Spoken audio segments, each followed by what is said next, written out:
Winning. Winning.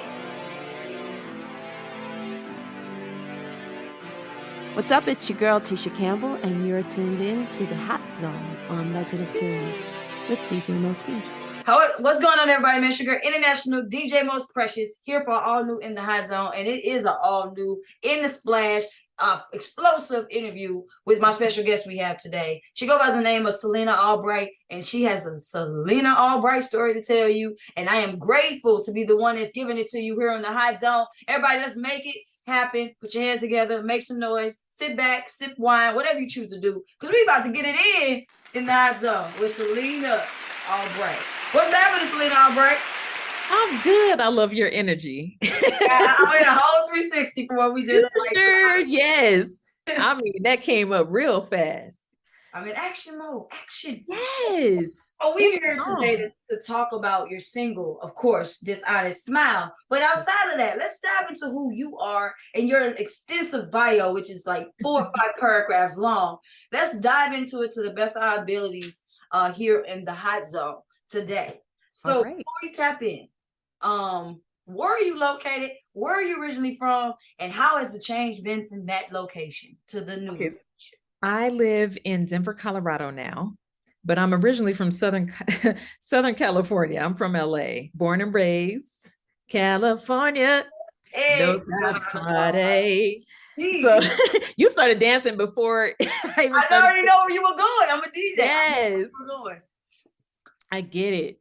And so the change has been interesting. The weather is, I had to get used to snow for sure, but we have lived here for so many years. Like, we moved out here originally in 2005. So we're used to the snow, the blizzards, all that stuff. And it actually is really nice here because the snow just kind of melts away the next day after the blizzard. So you get to see the snow, but you don't get the huge effects. But how, but how is that? Like, see, I've never been to Colorado. It's on my bucket list, of course, to be up in the mountains. Mm-hmm. How is it that the snow coming in and disappears the next day? What's the point of even snowing then? Like, Colorado, come on now. I'm just playing. It waters the plants the same, whether the snow stays around a long time or not long. So like, you know, I love it because I don't have to drive in it often. And typically the roads are less icy here than any other. Like if you go to Chicago and try to drive after a snow, no. But here, you know, we take care of the roads, they put the plows out and the little gravel or whatever, the salt and stuff. So it's actually really cool. It's the best place to experience snow, I think. And if you have food on hand, you're good, because the electricity rarely ever goes out for any storm. So it's actually a nice place to be. I wouldn't knock it till you try it. I won't probably move there. I'll visit. How I felt about sunny California. I was just at Long Beach for like 6 months. Oh. And it was surely a change of me being from the middle of the map, St. Louis to be exact, to go down to the West Coast and DJing for West Coast people. Oh my God. But that's not what we're here to talk about. It's just good communication. The interviews I like to do on Hot Zone is more conversational anyways. Like, I'm not going to ask you questions directly. We're going to like vibe off those questions and that energy. So now we know you're from LA originally. Like, you originated native from the LA area, Cali, and you moved to the mountains of Colorado in the snow. From there, from that transition in your life, let's dive into the 3 questions I mentioned before this interview. Your favorite snack, your favorite hobby, and your favorite drink. Could be liquor or soda, doesn't matter. But those 3 questions. I prefer to hydrate, but I'll go with the snack first. So my favorite snack is sweet fried plantains. Any time of year, at any point in life, if you put some fried plantains in front of me, I'm gonna eat them. I don't know. I mean, I guess it came from, my mom being from New Orleans and stuff. They used to have fried plantains all the time there. But so good. And my grandfather's part Jamaican too. So like my family knows how to make them real good. And I found different ways of making it, but fried plantains. Sorry, I got stuck there. And then my favorite hobby is to cook and eat. They go hand in hand. Okay. And as you can tell, because I wrote a song about food called Eat Something, and ends up being a hit. So I'm embracing that. And then my favorite drink is strawberry soda. What? Not Wait. In LA, if you go to the right chicken spot, the strawberry soda is everything.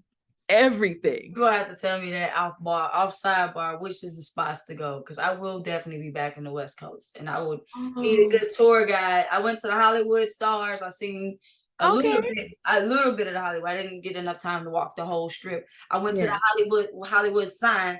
Did the whole point there at the yeah, I did all that. Like this year it was a great bucket list experience.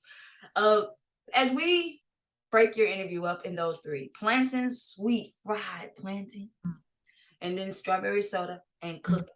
Let's dive into the cooking part, because cooking comes with soul. Like, you have to have soul cooking, all that. Let's dive into the cooking and match that with your music.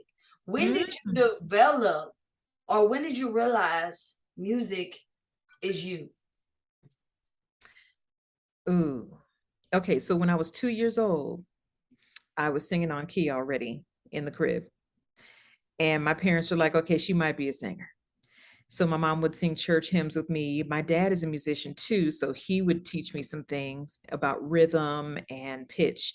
And so they had a hunch before I did. I didn't realize it was a solo career for me until 2010, because I was happy being in the background and being a special guest artist. But 2009, I would say, is when I was like, oh, I need to stop fighting this and stop playing myself, because this is where I'm really supposed to be in the forefront. But I was afraid of failure and afraid of success, because it's hard to back something up once you are successful. And if you fail, everybody sees you in this industry failing. And so that was something that was scary for me. But I knew I wanted to do it all along. I just didn't know it was a solo career. I thought it was going to be in the background doing demo tapes, writing for artists and things like that. But it ended up being this, which is amazing, because I've had an awesome career, a lot of blessings that I was not expecting, and at the time didn't feel I deserved, but I'm glad I had them. And let's dive in it. You had experiences with some performances or something. You shared the stage with some legendary pianists. So much. Like, we could dive into a little bit of that, because it's still music. Like, let's talk about some of those journeys that you embarked on that you didn't feel you deserved, but you did deserve, because you know what, we're not put in positions that we are not deserving of, right, or aren't meant for us. So let's dive into some of those experiences. Take us on that journey. In 2011, right when I decided to be a solo artist, right after I dropped my first single called You and I met this DJ duo called Manufactured Superstars, and they're still doing their thing, and they're based out of Denver. And we did this cover song together. It's a song called Serious, and we released it. And when I tell you this thing got so big, we did the Electric Daisy Carnival in Las Vegas, and it was the Las Vegas Speedway, and they had put several stages up in the middle of this speedway, and it was huge. Like, the traffic getting to and from was nuts, because there were over 300,000 people who attended. 200,000 of those people were in front of the stage where I was singing this single. Wow. When I tell you the adrenaline rush on that one right there. Oh my goodness. So that was amazing. And anything I told them to do, they would do. If I told them to jump, they jumped. If I told them to fist pump, they fist pumped. If I told them to scream, they screamed. And I had them right here in the palm of my hands. And that was really huge. And it was a great moment for us to share together, because I had never had the audience react to me on that grand scale. So there's that. And then also, I really loved opening up for Lettucey and Babyface at the Hampton Jazz Festival in 2019. I was just talking about that with one of my friends, and I was like, that was just so much fun. So much fun. And Babyface brought like the horn section and all the two pianists and the guitarists. He had this whole production, and I was just watching like, oh my gosh. I had done the show with my dad, Gerald Albright, and he was on sax. He brought me out. I gyrated the hell out of that stage, gyrated my entire behind off, and it was so much fun. The audience loved it. And so we opened, and then Lettucey came on right after us, and she gave me a cool nod. And then it was just really, that was a really cool experience because they're R&B artists. And so I was in my element. EDM music, um, I love the DJ duos and the EDM music, the electronic dance music, but in my heart, I'm an R&B soul artist. And so when I was in my element and opening for Babyface and Lettucey, I was like, that made me feel really good. This is me. Really, really good. So I like to ask, during that moment, like before you actually got that experience, Mhm. what energy was you walking in? I don't know if that question is formed good enough, but like where were you at in your career or in your confidence or in your level before that experience happened where you were able to embody that experience fully? I know it's a I long always, question. I get it. No, I always go into it with gratefulness because they didn't have to put my name on that marquee and they didn't have to ask me to come to that event, or like I could have been in the audience like I was for many years before I became a solo artist. And so I go into it with gratefulness. I go into it knowing I have a job to do. I have a mission. And so, and I also go into it with trust in myself. So once the lights come on, the mic comes on, we've already sound checked, we've rehearsed, everybody's got the sheet music. It's like, okay, now it's time to have fun. So I go in there trusting everyone around me and trusting that I have it within myself to think on my feet and sing on my feet if anything goes wrong, which I've had to do. I've had the whole sound system shut off on me before. And I was cool. And that was earlier than those two shows. So it's really cool to go into each show like that because then you can relax and really connect with the audience and the musicians, like because you're not just standing in front of them, y'all are playing together, everybody's hearing y'all all at the same time on the same level. So you really depends on your team, and it's just that's the energy that I go into each show with, and just a lot of excitement too, because once the show's over and you walk off the stage, it's done, so you really have to savor it, you know. True, true. And I know there's many other moments and experiences that we could chime in on a very more extensive interview opportunity. Um, but I don't want to minimize your whole experience. So let's tap into the sweet plantains. This Mm. part of the interview is just some of those moments that you was like memory, like, yeah, when you said something about the audience being in front of you, had them in the palm of your hand. Let's Mhm. take that situation and think of another one that is a very sweet moment in your career where you're like, oh my God, I can have more of this. I have a sweet tooth for this experience. I would love me some sweet plantains every time I wake up. Let's think about some of those experiences and talk about those in conjunction with your favorite snack, sweet plantains. That's every moment I have on stage is sweet. I know. That's why I did it that way so we could talk and try time into some more of those experiences, but we're still segueing it into the same thing. Yeah, I mean, okay, so there was one tour I went on that really felt like the experience that I have when I'm eating sweet plantains.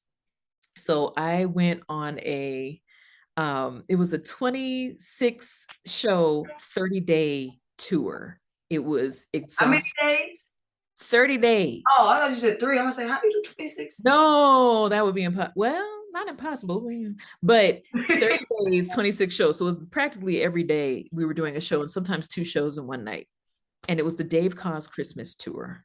And it was his 20th anniversary. They asked me to be on it, which was sweet in and of itself. The ooey gooey plantainy part of it, though, was that we had a whole team of people who all became like family. I had someone, it was like a glam squad.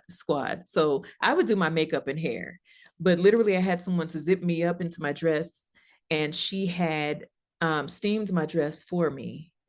And they laid out like fruits and berries according to, my dietary needs and stuff and allergies. And they put the tea out with the honey, and like the whole presentation, every time we would get to a new city, it was just so sweet. And I savored that so much because I don't know when I'm going to get to the point where I have my own squad to come with me on tour. But I got a nice preview.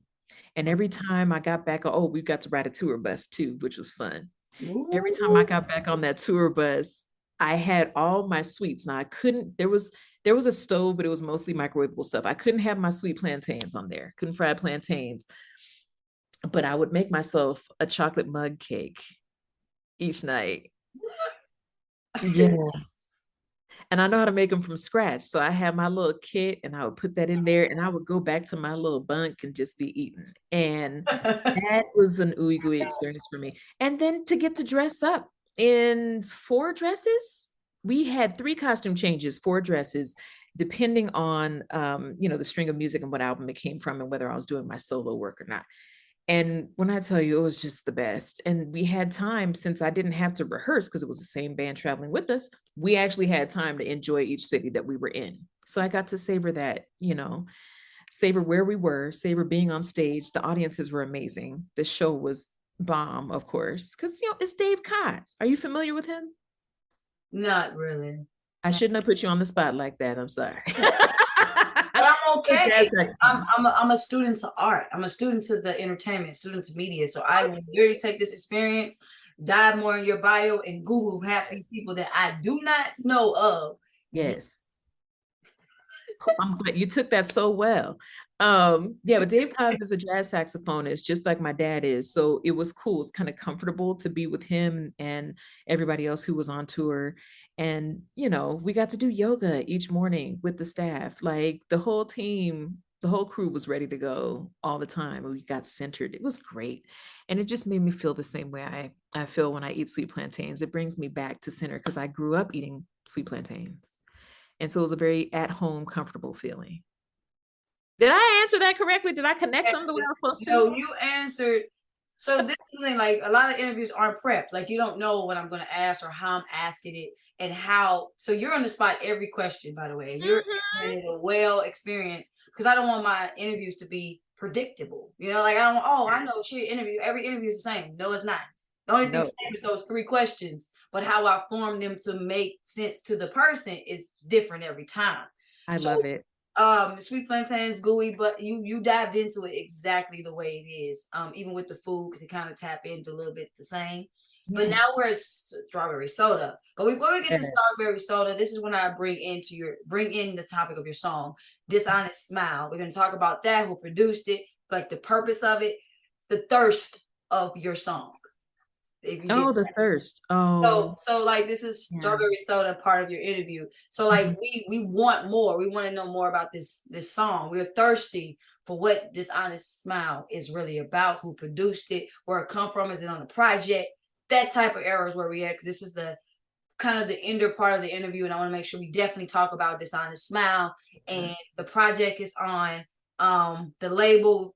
Not the project, but the label, like any shout outs, all that is at this part. So introduce us to the strawberry soda and your new single, Dishonest Smile.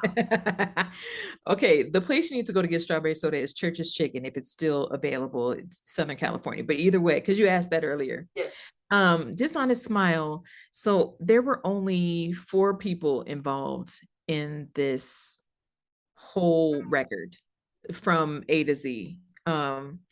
When it comes to actually producing the music. So it was myself on lyrics, arrangements. I literally just sent all the vocals a cappella to James J. Rob Roberson, who is one of my favorite producers to work with because he just gets me straight out of the church, which is why you hear gospel infused in it, but you also hear a little bit of 90s in it as well, because that's my favorite era of music, because that's when I was in oh God, I was in junior high or whatever. And it was just really like that whole era of music's beautiful. And then after that, it was mixed by a Grammy Award-winning mixing engineer named Bob Horn, or Robert Horn Mixing. And after that, it was mastered by Louis Moreno Mastering. And everybody across the board killed it. And I listen to that song and I think about when I was writing it. When I was writing it, I was thirsty. So I literally was crying on the bathroom floor after having just gotten off of a Christmas tour with my dad, actually. And it was a long tour, but I was pregnant at the time, which is why in the music video, you will see me pregnant again. I was too scared to release it until 2.5 years later, but it's there. So I wrote it in 2019 before the pandemic even came in. So I thought I was having an emotional breakdown then and I was stressed out. But then, you know, and I was 6 months pregnant. We were trying to figure out life, you know, already with a new kid. And so I was thirsty for healing at that point, and I had had an emotional breakdown and I was exhausted. And my husband, we were in an ensuite bedroom, and my husband was sleeping, he was snoring. And I'm in the bathroom and I'm feeling my body slowly shut down. I'm crying, you know, and I brought my phone in the bathroom with me and I'm wondering, like, should I wake him up? So that's what you're hearing in the lyrics of the song. It's a true experience. I wrote all the song lyrics in my phone, in my notes, while I was still on the floor crying. And in the music video, you'll see that whole experience happening, a little bit more glamorized version um of what really happened, because you didn't want to see me that night. Oh, I was tore up. But you know, we all have those experiences, and my reason for putting this song out and having the courage to do so is that God gave me a mission, and he said I was supposed to provide therapeutic songs and let people know that they're not alone. Not even like nobody is exempt from having a low moment in life, and it is important to seek the help that you need and get the therapy. We all need it, whether we know it or not. You know, those things that we tend not to be able to do because we think that we're a burden, like asking for help or going, you know, and doing self-care, or things that we don't feel that we deserve. We should do them anyway. Uh, because chances are, whatever we're not fixing or whatever we're not taking care of, those things not being taken care of is spilling out into other parts of our life without us realizing it. So we're affecting other people with everything we do. And we don't realize just how sick we are, or how tired we are, or how in need of love, and how thirsty we are. So back to the strawberry soda. I could have used some strawberry soda that night. It might have helped. But the next day, you know, my husband knew, like I finally did tell my husband, and he brought in all the food and all the drinks and water to hydrate me and all that stuff, you know. And that was the best thing. My husband always knows what to do. And so that was really cool. I was thirsty for love too. So, you know, I'm using thirsty a lot because I'm trying to connect the strawberry soda. We already connected. And another thing too is us creatives, we find ways to associate things to some of the most outrageous situations. So taking your strawberry soda and dissecting your song as if it was soda and it was thirst and things like that. It was sweet, it was red, like just using everything to describe that strawberry soda in terms of your song is what you did. You did it perfectly. You've added to the whole mode of how my interviews go. The HotZone, so I appreciate that. Thank you for giving a breakdown for your food, for your drink, for your snack. Like this has been a whole scenario. Like people can envision every inch of your journey in this interview that was given to us based on how you connected those dots. I'm really glad. This has been definitely the most interesting and fun interview that I've had lately. Like I was not expecting to be able to connect two of my favorite things, food and music, together. But you did that for me today. So thank you so much. I am greatly honored, Selina. Before we get out here, I want to take this moment to give shout outs to anybody you want to give shout outs to. Yes. And then we're going to conclude the interview and I'm going to ask you for two separate things. But besides that, give us shout outs today. First of all, I want to shout you out because you are the most precious. And thank you so much to In the Hot Zone Radio for having me on your platform. But I want to thank Wealth Nation as well. They're my team for brand management, and they are the ones who connected me and you, and I'm really grateful for that. And they've been doing some amazing things with my music, and that's why you guys all were able to hear me today.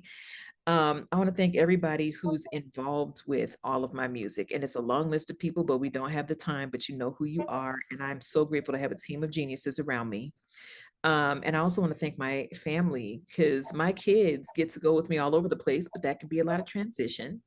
And my husband has always been supportive, whether on the financial side or just he was helping me sell CDs one time. And, like him being able to just jump in and just do stuff without me asking is amazing. So he's an awesome husband. Definitely.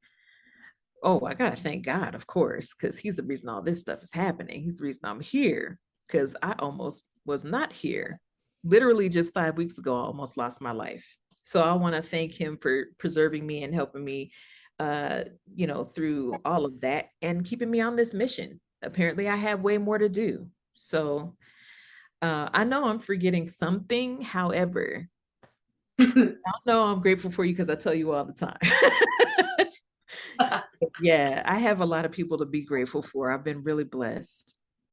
Really blessed. They know how genuine you is. And it's like accepting an award. You always forget somebody, but not intentionally.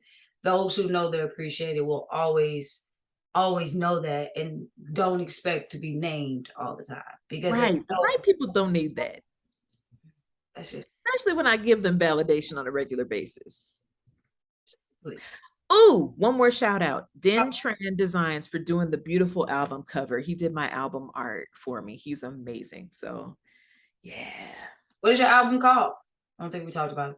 Oh, it's the same. So everything has been a single for the past 4 songs during the pandemic. So it was a single. So Dishonest Smile is the name of the record. Yeah. And I don't know when I'm going to have a whole CD come out. At this point, it's singles. Singles are what artists have like got on from. So making an album is when you have a direct fan base where you can sell units and units, stream. Right.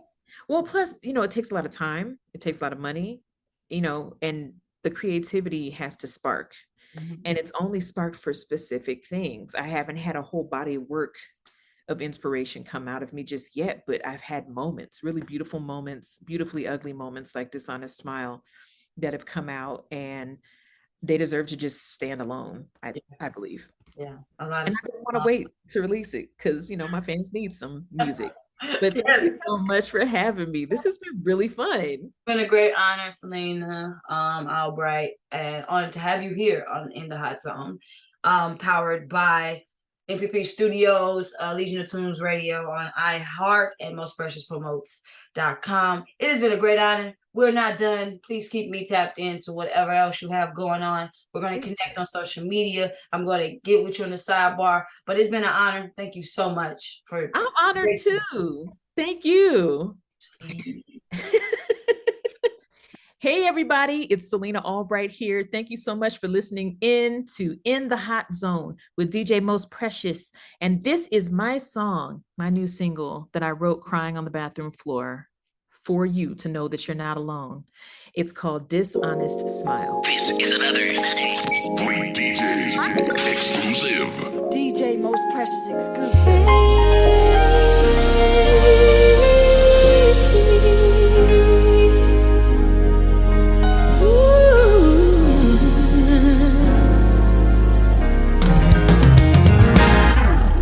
I don't have a mask for this place. This isn't a time when I can just fix my face. To hold back the tears is too great a fight. So heaven forbid you just might lose sleep too tonight. I can't be the good wife and the good mom, the good daughter, the good friend. I can't be the organizer and the empathizer. Heal myself and you, and then I tried to be convenient for you, but I failed to win that fight. So if you could just hold me tonight, if you could hold me tonight. I don't know just what I'm supposed to ask for. Does the joy really come in the morning? I'd almost rather cry on this cold floor and watch you snow. I still have to break tomorrow morning with a dishonest smile. Smile with a dishonest smile.